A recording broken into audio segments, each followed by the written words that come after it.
The House just passed, after months of delay, a package with aid for Ukraine, Taiwan, and Israel. Attached to these bills was also a bill to force the sale of TikTok to a non-Chinese owner, or else they would face a ban. With the TikTok ban as part of this must-pass bill, it seems more likely than ever that TikTok will actually be banned or have a forced sale. But should the app be banned? I'm joined by James Palmer. James is the deputy editor at Foreign Policy and author of the excellent China Brief newsletter, and we discuss TikTok's PR backfires, the free speech issues at play here, and how the Chinese Communist Party sees TikTok as a tool to be used. This was originally a Patreon and member exclusive podcast, recorded when the first TikTok bill passed the House earlier this year. With this new development, we're releasing it to the public for everyone to listen to. If you want to make sure you hear every episode, including the Patreon and member exclusive episodes, please support us at patreon.com/newliberalpodcast. You can also get access to those episodes by becoming a member of the Center for New Liberalism. And you can do that at cnliberalism.org/become a member. Thank you so much to all of our existing supporters and members, and we hope you enjoy the episode.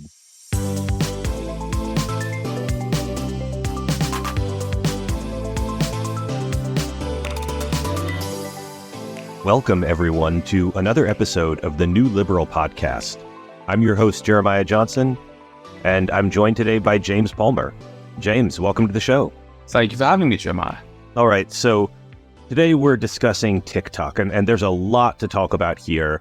And it's funny because when I first kind of sat down, it was like the big things are happening with TikTok. This is one of the largest, international relations stories of the year, certainly, maybe one of the largest international relations stories between the US and China in several years.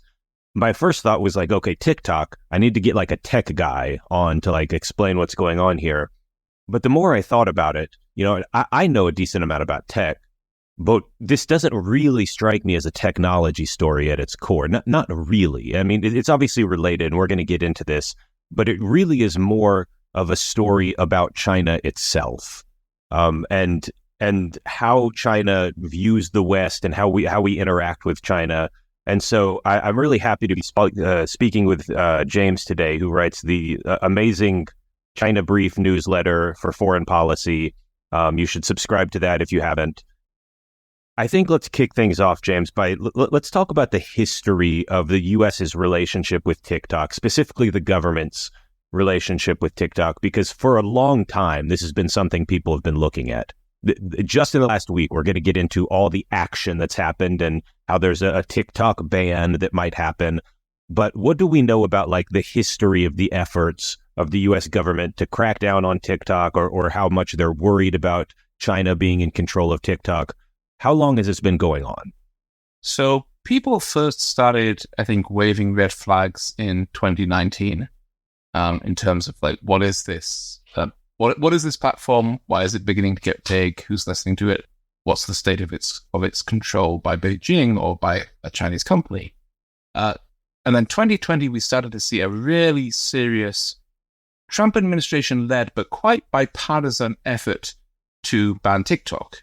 Trump announced a bunch of executive orders on it that didn't materialize or were forestalled for legal reasons.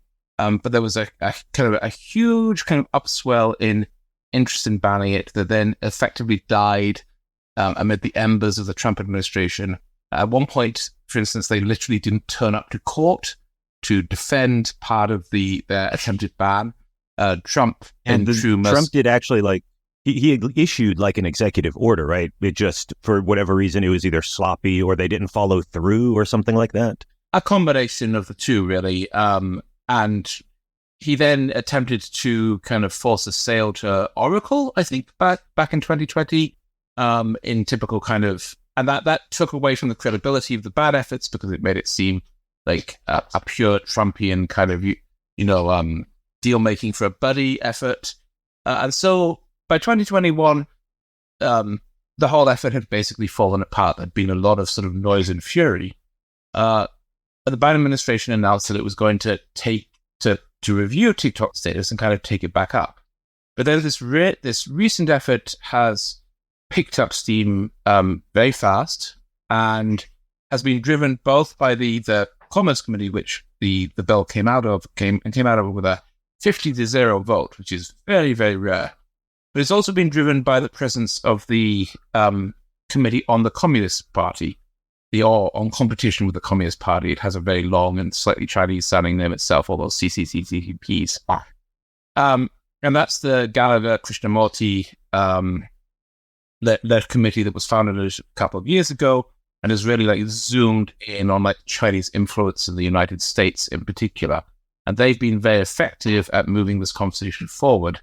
And a big part of what's motivating Congress to act now. So that brings us to the current day, I guess, and perhaps we can talk about why this TikTok ban is different, because we talk about the Trump administration and what they did, and the Senate took up legislation to ban TikTok last year, but it kind of languished and died, and there were even maybe one or two different bills on that last year in the Senate, and they went nowhere fast. And I think it's taken a lot of people by surprise how quickly the current bill has moved. This current bill has essentially originated in the House, and it appears that, there was some classified briefing that a bunch of people got that made people, nobody knows what happened in this classified briefing, but afterwards, this bill appears very quickly.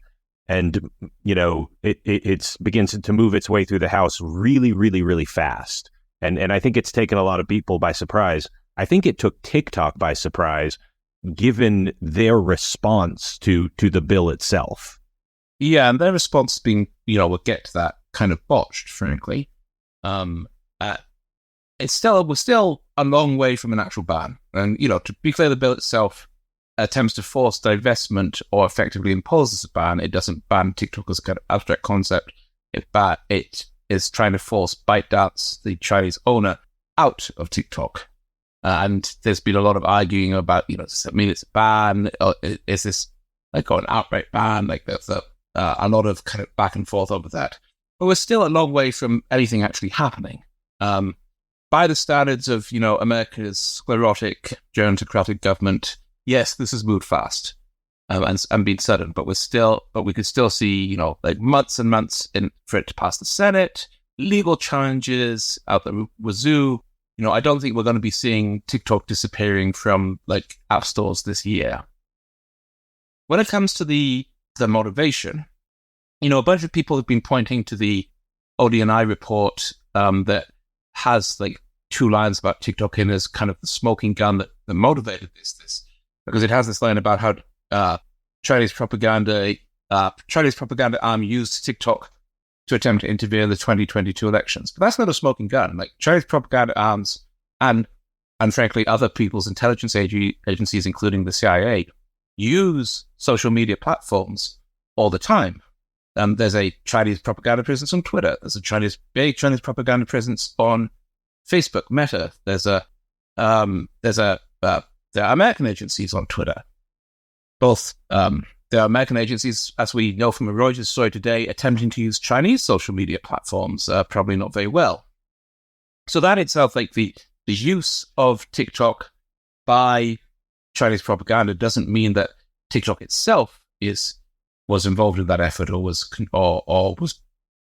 controlled for those purposes. It just means it was used as a platform. So it's possible that was misinterpreted and helped spark the move. But I think if there's something else behind this, if there's some kind of covert report, it's something that we haven't seen any trace of. Because I'll be frank here, I do not think we have smoking gun evidence that TikTok has been used for malicious purposes. I think it is extremely clear that TikTok has the potential to be used by the Chinese government, and the Chinese have really been, in some ways, quite explicit about that. And that in itself, for me, would justify forcing Chinese control of TikTok out. But I don't think we've seen smoking gun evidence on it really being a malicious actor as stands. It's interesting you say that because I feel like there's been a decent amount of evidence, and I mean, part of this is I guess what do you count as a smoking gun or not? But there's very obvious stuff. Like I remember during the Hong Kong protests when it was very sensitive to be talking about Hong Kong, and I remember there were some people in the NBA for the Houston Rockets. The general manager there, Daryl Morey, he posted some just generic like pro Hong Kong message. And if you went on like TikTok during that time, you searched rockets, you would get like actual rockets. You would get no NBA content, and like it's little things like that. But if you search like Uyghur genocide, well, this is you're going to get like this massively tilted thing. You're going to get a bunch of the 17-year-olds explaining to you how the Uyghur genocide is fake and gay, and like it's very like I don't know. I mean, part of my question there is how do we distinguish that? How do we distinguish like orders from Beijing to do this, or even just like pre-compliance, but TikTok acting in a way that it expects Beijing wants it to act, which is how a lot of Chinese censorship works. It's not direct orders. It's working towards what you think the boss, the censor, demands. How do we distinguish that from the fact that TikTok is a platform dominated by really quite stupid people? Like that's something that has like in many ways erupted naturally. Like I don't think that Chinese Communist Party has a strong interest in promoting the sheer level of bullshit that exists on TikTok. And yet that sheer level of bullshit exists. How do we distinguish that as it were naturally occurring bullshit from like malicious intent? And I think there is some evidence. I think we've seen there's pretty good signs, and I believe some leaked documents showing algorithmic manipulation in particular ways to promote or suppress particular topics. I think that's a long way from election interference, all these other like questions that have been raised, and a lot of the data stuff in particular is still kind of, well, the potential is clearly there. There's clearly been problems with data, American data going back to China, but this is a much bigger issue than just TikTok. There are lots of American firms that have been responsible for data flowing to China. Yeah, the data concerns, I think, are something that's politically useful if you want this to happen. I don't take them as seriously because, as you said, like everyone is scraping data on Americans. American companies are scraping Americans. European companies are data scraping Americans. Even if we ban the Chinese company from doing it, they're just going to buy data sets from one of the many, many data vendors. And you can talk in the abstract, it's probably not great for like China to have data scraped about U.S. citizens' locations and political preferences and blah, blah, blah. But I don't actually think that's a huge deal. I think the much bigger deal is the ability for TikTok to be a propaganda arm. Because, I mean, from what we know from the realpolitik of the situation is that no company in China exists independent of CCP control. Like nobody is independent. Everybody survives at the whim of the party. And I think it's kind of naive to think that, oh, well, TikTok is just a neutral actor and it's not influenced by the government. To some extent, they are just the Chinese government with one, very thin layer of deniability. I think it's best to think of it in the analogy that Bethany Al-Ibrahimi I came up with a while back. It's like the Matrix. So if you think of the Matrix movies, where the people inside the Matrix are people, they're independent actors, but at any moment they can be taken over by and used by the agents. And Chinese companies are something like that. Most of the time they're making decisions. Now, they're always making decisions within the reality of Communist Party control. So they're always making decisions where if it's anything politically sensitive, they're always going to be thinking about what will the CCP think of this? How will the authorities react? But most of the time, they're making business decisions. They're making the same decisions that any other company does, except that if they get told to do something by Beijing, they have to do it. And we've seen ByteDance, which is TikTok's parent company. TikTok itself is centered in in Singapore, but ByteDance is headquartered in China. And I think one of the things that actually really pissed people off on the Hill was that the TikTok CEO would be like, we're an independent company, not a Chinese one that's centered in Singapore. And that's just bullshit. Like, for all intents and purposes, that's bullshit. The last time that ByteDance got in big trouble with the government, it was for a humor app in 2018. And they put out, as all Chinese companies put out under these circumstances, when the government slaps them down, they put out an abject apology in which the ByteDance CEO said, we serve the Communist Party. We will do whatever the Communist Party tells us to do. Chinese law expressly requires them to do whatever the Communist Party tells them to do, including overseas. Chinese and practical politics absolutely requires them to do whatever the Chinese Communist Party tells them to do. So it can be simultaneously true that they are a private company, they're not state-owned, they're not even directly state-controlled, and that at any time the CCP can order them about, and they have effectively zero power to resist that. Companies can sometimes delay or try and get around things, or try and lean on their own people inside the party to get something done if it's affecting their business. But even that small ability to resist has been really hampered by the level of stomping and again on tech companies and on any form of independence that we've seen over the last few years. Well, and I was going to ask, I would actually buy the argument a little bit more if we were still in the era of like Deng Xiaoping and his more enlightened kind of capitalistic turn, and like the party is going to be a little bit more decentralized. If we still lived in kind of the previous era of Chinese politics, then I would buy a little bit more that, like, okay, well, maybe that we can treat ByteDance as somewhat of an independent actor. But that none of that seems to apply under Xi Jinping, right? The other thing in the previous era was just that the government itself was much more divided.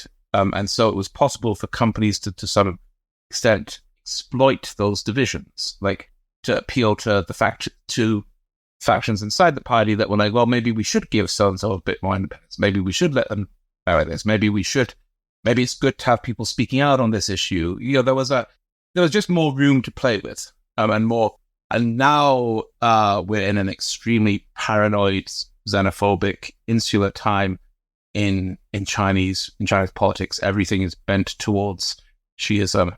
There's very little possibility of independent action, and everybody's kind of working towards the Führer at multiple levels.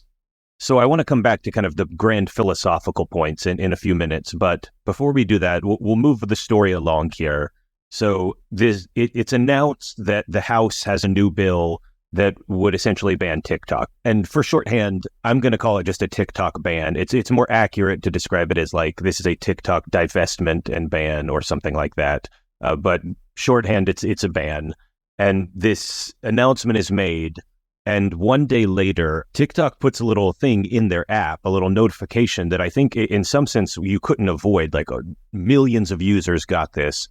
And it said, the House is trying to ban TikTok, call your representative. And at least at the beginning, I don't think there was a way to actually get out of the notification other than hitting a call button. I think they added like a dismiss, like a nudge where you could dismiss it. But at the beginning, I think it literally, you either had to call your representative or like hard restart the app. And so Capitol Hill, 2 days after this bill is announced, gets absolutely flooded with phone calls to like every congressional office with like, not to be dramatic, but like the most histrionic teenagers in the world saying that you can't do this. I spend my whole life on this app. There was audio that not just like, this wasn't even hearsay, like reporters were played audio that the congressional staff had recorded of people calling in and saying, I'll kill myself if you ban TikTok. And so we had this wild situation where, just TikTok flooded Capitol Hill with like all sorts of people calling in. And I think it actually had the opposite effect from what TikTok intended. Oh yeah, I think there's no doubt about that. Like if you are trying to make the case that your app is not manipulating Americans and is not bad for young people, and so on and so on. Having the world's most histrionic teenagers flood the phone lines is not a good idea. So I think a lot of Congress walked away like, this is a real problem. This is a real danger. Now, even beyond, I think, like the China element, I think that there's an eagerness to potentially curtail something that they see as being bad for teenagers, for kids. I don't think that's a good motivation. I think the cost of freedom of speech is letting people be dumb, and that national security issues, foreign control, are a different issue and should be sort of kind of cleanly separated if possible. But in practice, the two kind of issues are always gonna merge. But the other thing was, and Lula Chengmasevi, who's a very smart PR comms person, pointed this out.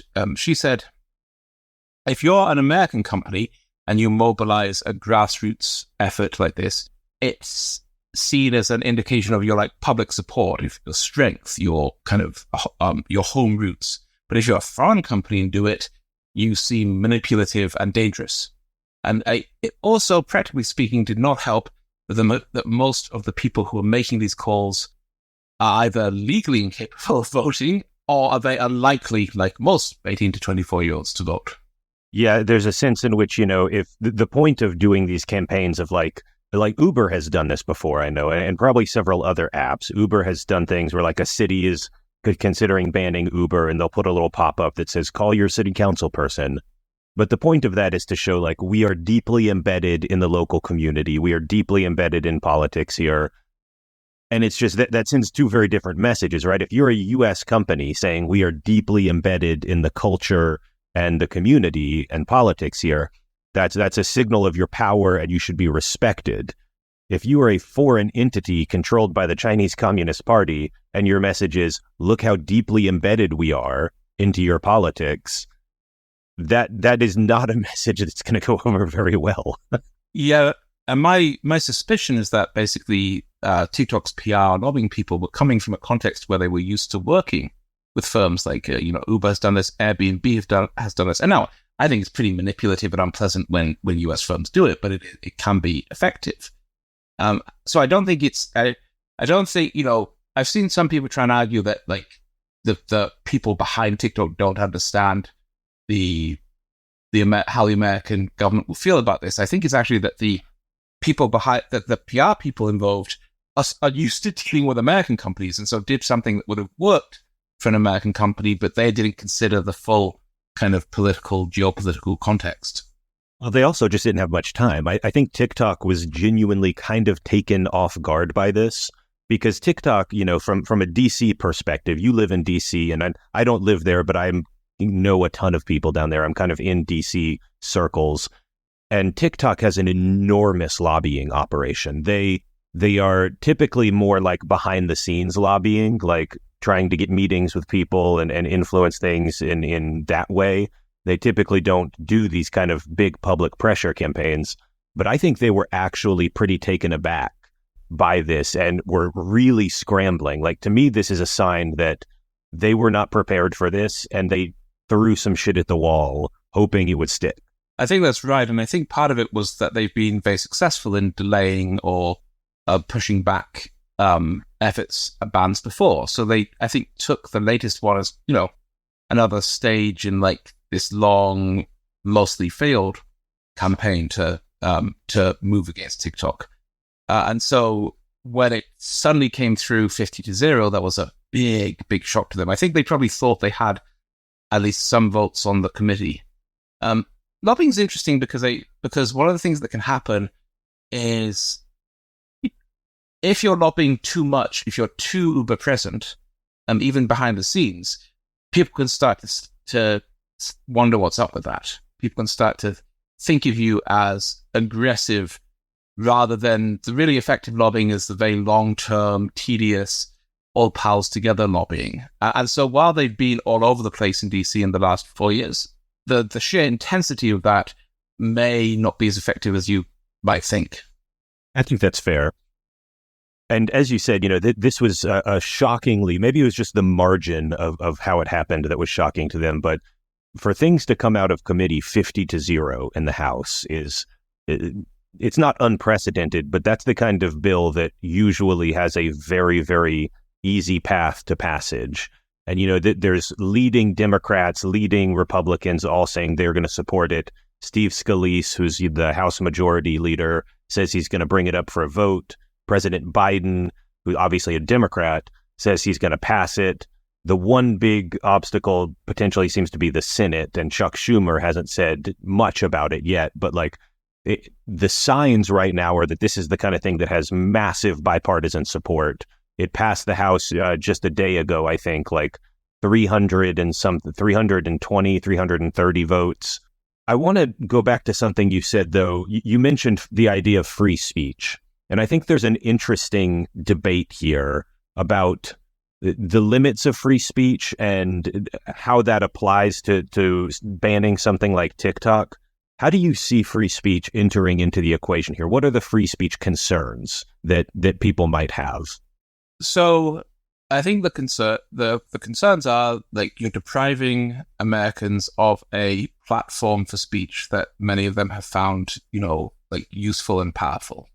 And obviously they can take that speech elsewhere, but platforms are important. Vehicles, vectors of speech are important. And that would be a limit. It would be in some ways limiting Americans' ability to express themselves on a particular platform. Now, the counter argument to that is, this is a divestment. All ByteDance needs to do is sell, and Americans will still have this, but it won't be controlled by a foreign government. And yes, I think that's true. I tend to agree with that, but also, this would very much be a forced sale. And while I don't particularly care about ByteDance, I think there are questions about could you say force an owner who you don't like to sell a media platform? Could we force Elon Musk to sell Twitter? The answer is no, but we can force him to buy it, we learned. Well, you can give Elon Musk a couple of drinks and some ketamine and pretty much have him do anything as far as I can tell. So, if any CIA agents are listening, you know what to do. But I think that, look, the involvement of a extremely hostile foreign government changes all the equations here, and any kind of situation with a foreign opponent just involves limitations and restraints that do not apply to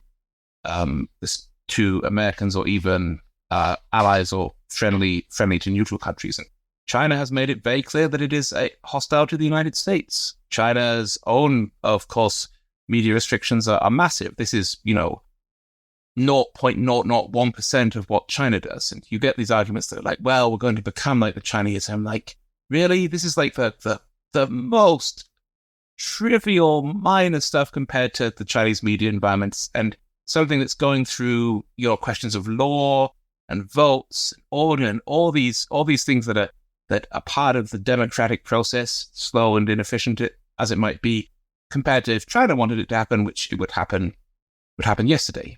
China constantly, basically pretty much all foreign social media apps are heavily restricted or outright banned in China. China's own domestic media is massively hamstrung. Apps are killed without notice overnight. Entire sectors are destroyed. So, maybe we're moving towards being a little bit more like China, but we're moving like a millimeter on the scale compared to the Chinese efforts.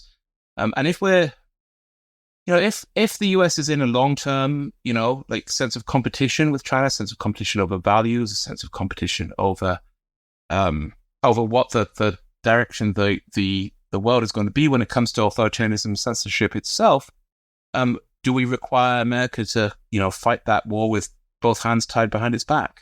I will say it's very funny for the Chinese government to be up in arms about this when you can't access TikTok in China. TikTok is banned there, and you could say, oh, well, they have their own version. But, if I do a TikTok about the Hong Kong protests, will it be visible in China? I don't think so. So there's not even shared content between TikTok and Douyin. Like it's not like you no, have yeah. to, if you have a funny video of a guy falling over, you have to put those up on those two services separately. And Douyin is extremely extremely censored, like all other Chinese media, and especially social media, and even censored to a degree that I don't think Americans can ever really grasp, because Americans get upset when it's like when a newspaper editorial isn't published in the New York Times, or somebody writes a mean letter to the newspaper, and they can't really, in many ways, they can't really grasp an environment in which an entire channel can be an entire channel of the country's most popular influencer can go offline for months because he accidentally features a cake with a tank on June 4th, or the random whim of some official can destroy your business because you made a joke he doesn't like. We Americans just fundamentally do not grasp what it is like to live in an actually censored media environment, because they are so used to an extremely free one. Yeah, I think the free speech issues here are genuinely some of the more complicated ones that I've ever seen. There's genuine complications here, and when I think about this, I think you made some good points that this is not, it's not a free speech issue in a classic sense of well, number one, they can just sell the app and then TikTok will still exist. Number two, Reels and YouTube Shorts still exist, and so there's still going to be a platform. If you want to do vertical video, there's still many choices, and you can also just do longer. There, in a practical sense, everyone can still say what they want to say in the public square, and so that's fine. I kind of, it's not a classic First Amendment issue, but I do think there's a real sense in which, speech is being restricted. We're going to lose a lot of speech. And the practical outcome of this is going to be that we lose a lot of speech, much of it political speech. And, I'm also a little concerned about just the channels by which this is being done. The practical, how this would be carried out if there is a ban that has to be implemented, are that I think it would be carried out at the ISP level. Your internet service provider would not be able to allow you to access TikTok, and app stores like Google and the Apple App Store would be banned from having TikTok on it. And I'm a little bit leery of just opening that door, that the federal government can just tell ISPs not to host. In this case, it's probably a good idea, but that's not something that I want them to have the tools to do frequently. Not something I want them to consider as a normal part of their tool bag in the federal government. So I think about all those things. I think it's a genuinely complicated question, but I keep coming back to an analogy I've seen someone make. It might have been Ben Thompson at Stratechery. I'm not sure. Somebody made this point that, if in 1970, the Soviet Union had wanted to buy CBS, and CBS at that point is one of 3 broadcasters in the United States, we would have just said no. We wouldn't have talked about First Amendment concerns. We wouldn't have talked about freedom to do business. We would have just said, hell no, we're not going to allow the Soviet Union to buy CBS. That's an insane thing to do. And we would have stopped it on 100 different levels. There's 100 different government committees that would have made sure this didn't happen. And I think there's kind of I think that's a decent analogy. I don't know. Does that seem true to you? I mean, it does seem true to me. And I think one of the problems, of course, has been if the Chinese government or even a Chinese firm had turned up today and been and attempted to buy the New York Times or CNN, I think we already have tools in place to block that to a degree. What's much trickier is that it created this market itself. TikTok grew itself. They didn't come in and acquire an existing very large media property. They grew an enormous media property basically out of nothing. And that makes it in many ways harder. We're not blocking an acquisition. We're taking something away. We are forcing an acquisition. And so while I think it's right, while I think that the underlying practical issues are very similar, I do think that there's a difference there. And I do think it's going to be a very complicated series of legal challenges, ones that I'm not equipped to, really comment on at a legal level. I think the existence of those legal challenges is a pretty good sign of how the US works. I think it's good that companies, even companies, controlled by a malicious foreign power, have the right to represent themselves in court and have the right to make these arguments and to lobby and all this sort of thing. Frustrating and slow that it might be, it's still that in itself is part of a free speech environment. Yeah, and I'm just going to reemphasize again. I think it's important to differentiate between the First Amendment in America and the more broad idea of free speech, because like the Chinese Communist Party does not have First Amendment rights in America. That's not how the First Amendment works. You know, the institution itself does not have any right to own a giant broadcast platform. But in terms of the broader ideal of free speech, I think that's a more legitimate kind of concern. But you know, we've been talking about that for a while. I'd love to shift into a little bit of trying to understand the CCP's motivation here. One of the things that I have found really, really interesting is when I first saw this, like my first reaction within the first 15 minutes was, well, if they pass this, ByteDance is grumbling now, but ByteDance will sell. And this is a very kind of a Western approach, I think. And I think I got this wrong, that, you know, oh, well, you know, they're going to grumble and they're going to complain and they're going to be really unhappy. But when when the shit hits the road, they're either going to take their $80 billion or not, or whatever the price is going to be, and they're going to sell. They're going to take the money. But, you know, since then, I've kind of reconsidered that, I guess. And I don't think it's going to be ByteDance that makes that call. And there's a lot more signaling now that they would actually, whether it's the CCP making the call or ByteDance executives or whoever, that they would just accept the ban and not sell. And can you talk about, do you think that's true? Do you think that's likely? And why would that be the case? I think that's likely. I think there's a couple of reasons. Firstly, they'd much rather have a banned TikTok in the United States than a TikTok they don't control. Like, a banned TikTok is useful to them for propaganda purposes, and also the purpose of, like, you know, look, they generally like it when they feel that the American public is divided and angry. That's a good thing for China. You know, they encourage that. They, not in a sort of, you know, grand Machiavellian way, but in a, like, this got to leave Americans more pissed off with their government. Yes, therefore it's kind of broadly in China's interests. But also, you know, unless they split off like US TikTok entirely and have a separate rest of world thing, which I think would be a giant pain in the ass, TikTok still is, even if it's banned in America, Canada, Latin America, Europe, Africa, most of the rest of the world. Now, some places have already slapped TikTok bans on years ago. India banned TikTok in 2020, I think. Yeah, India has pretty tight restrictions on almost all Chinese apps and media nowadays over the Himalayan border clashes. But yeah, even if it's not available in America, they're going to want it as a tool elsewhere. And they're quite willing to have ByteDance eat the cost of that. Effectively, Chinese companies very regularly have to make business sacrifices for the sake of the Chinese Communist Party. And we've seen this time and time again over the last few years in particular.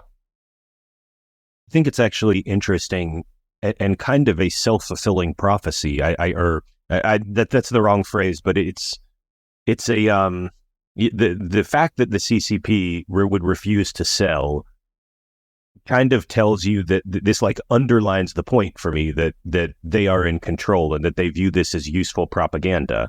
You know, if it was just up to ByteDance as kind of in the Western model of like shareholder value, well, it sucks that this happened, but we can sell it for a really high price. This is a huge number of billions of dollars. We're going to sell. That's the capitalist shareholder value kind of point of view.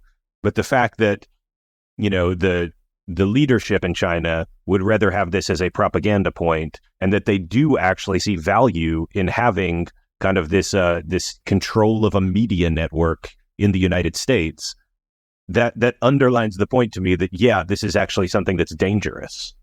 I think that's true, though. I do think we have to be careful, because even if this was a purely private company that had no CCP influence, the shareholders, who most of whom, by the way, are not Chinese, like it's, I think 60%, I think something like 60% foreign ownership in various ways. I can't remember the exact numbers, but they would, the shareholders would fight this. a long way, because a forced sale is also going to mean a relative loss of value because you're being forced. So they would want to get it to a point where at least they were seeing if stopping the ban was possible. And I think even then they would probably try and sell at a moment where it still seemed as though stopping it might be possible, so that you would have so there'll be like greater value in it. They're not selling it's not a fire sale. But it's a persistent Chinese problem that the dynamics of power and authority in China, which the CCP and officials feel the need to constantly demonstrate, to constantly show that they are in charge, that the party leads everything, that there's no power, no authority outside the party, constantly reinforcing those norms really does a number on China's ability to portray itself as a benign actor elsewhere. And the general rule is there is a conflict between the needs of domestic power in China and the country's image and reputation. Domestic power wins 100% of the time. It's interesting that you say that, because my perception of this, and I am certainly not as well schooled in how China works as you, but like when I think about Xi Jinping and the Chinese Communist Party and the kind of through line of authoritarian communism going all the way back to Lenin, the only real consistent strain that I see here in kind of this historical through line from Lenin to Stalin to Mao to Xi Jinping in the current day is that there's always a struggle with some hostile foreign power that must be ideologically conquered, essentially. It is not just a geopolitical conflict, it is a grand ideological conflict. And that's almost always like Western liberalism. And the way I understand like Xi Jinping is that he is actually very much ideological. He's not practical in the sense of, oh, well, we can't do this thing because it would hurt the value of our tech companies. Like he's very happy to squash the tech companies as long as it lines up with what he understands his ideology to be. And like, I see China as in a grand ideological struggle for kind of the world. Like the US and Europe would prefer that everybody be liberal democracies, and the Chinese are actively promoting a different form of government. They would prefer everyone not be democracies and be built on their model. Is that an accurate understanding? Because this is kind of my worldview. And I think it's less accurate to say that they're engaged in a grand struggle for the world, is that they're engaged in a struggle over China itself. What really worries them is the prospect of the Chinese public turning in a different ideological direction. And they promote authoritarian elsewhere, not so much out of like grand ideological motives, but out of practicality. They find it easier and more convenient to work with authoritarians, and they find authoritarians more familiar partners because they operate more closely to them. But they also work with democracies in many places, with democratic governments. As long as those they try to impose their speech norms over issues which they think can come back into China. And they get very upset about being challenged, and are generally dicks.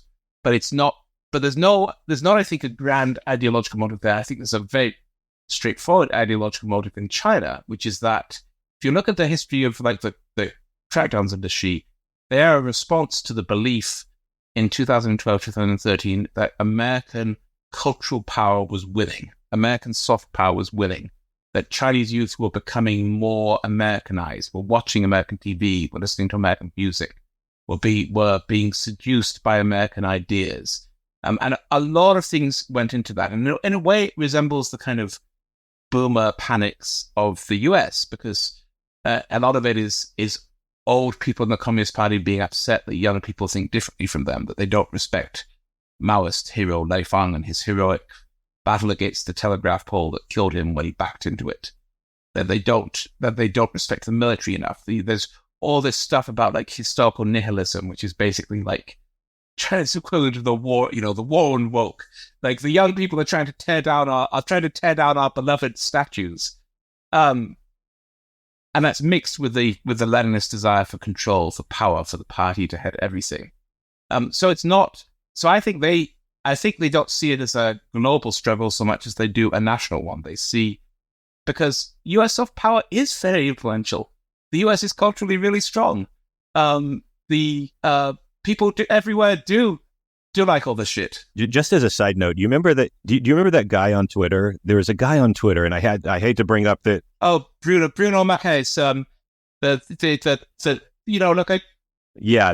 he's like, American soft power is the lowest it's been in generations, and like Bruno is whenever I see a comment by Bruno, who is inexplicably given prominence in some British magazines like the New Statesman, I remember that Portugal, where he used to be a minister, legalized all hard drugs some time ago, and that includes presumably major hallucinogens like LSD. And I think that Bruno has simply been high for many years because it's the only way I can explain the utter fucking shit he talks.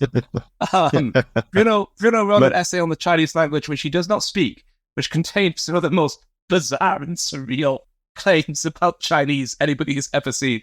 And so he's kind of in that like not even wrong category for me. He's the Charlie Brown has holes of geopolitical analysts. I remember my favorite factoid because he got dunked on from like 1,000 different angles. And my favorite thing that came out of that was noting, like, if you look at the international box office, which is a pretty, for movies, pretty good indication of soft power. And let's not even look at the US. Let's subtract the US. So global box office, not considering the US, there are more movies in the top 20 starring Captain America than there are movies that were not made in America. So, like, I don't know if that tells you something about American soft power, but it tells you something about Marvel Studios, and I think we should probably apologize for some other movies we've inflicted on the world. In fairness. Yeah, I think it was like maybe 5 movies in the top 20 were starring Captain America, and then 4 movies were like international, most of them British, but like. We can debate whether that really counts as separate from American culture. But this is one of these perennial questions. Okay, so you look at TikTok. Like, TikTok has been hugely successful as a platform, but almost none of it is. But it's not Chinese content. This is content generated on almost entirely by Americans and produced by Americans. It's on a very efficient Chinese creative platform, and China has been a real innovator in many tech spheres and streaming. In particular.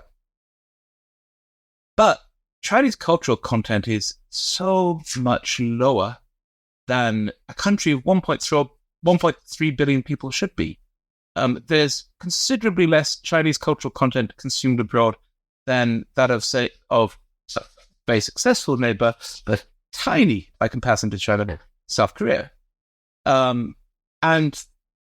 Chinese people are creative and interesting and funny and great writers and all this kind of thing. And we should be seeing and combined with the money and the intelligence in the country, we should be seeing like great Chinese movies, bands, all this kind of thing. But we're not, because censorship kills it. Censorship cripples the Chinese Communist Party's own ability to promote Chinese culture and produces this endless stream of just dull shit made to appeal to 65-year-old censors. And that's a tragedy for China. And to some degree, it's a tragedy for the Chinese Communist Party. If it was like 20% more flexible, 20% smarter about this, you could see, like really great stuff, and stuff that like was influential, that made people worldwide feel sympathetic to and interested in, see the Chinese as people and all this kind of thing. But they are incapable of having that 20% of flexibility.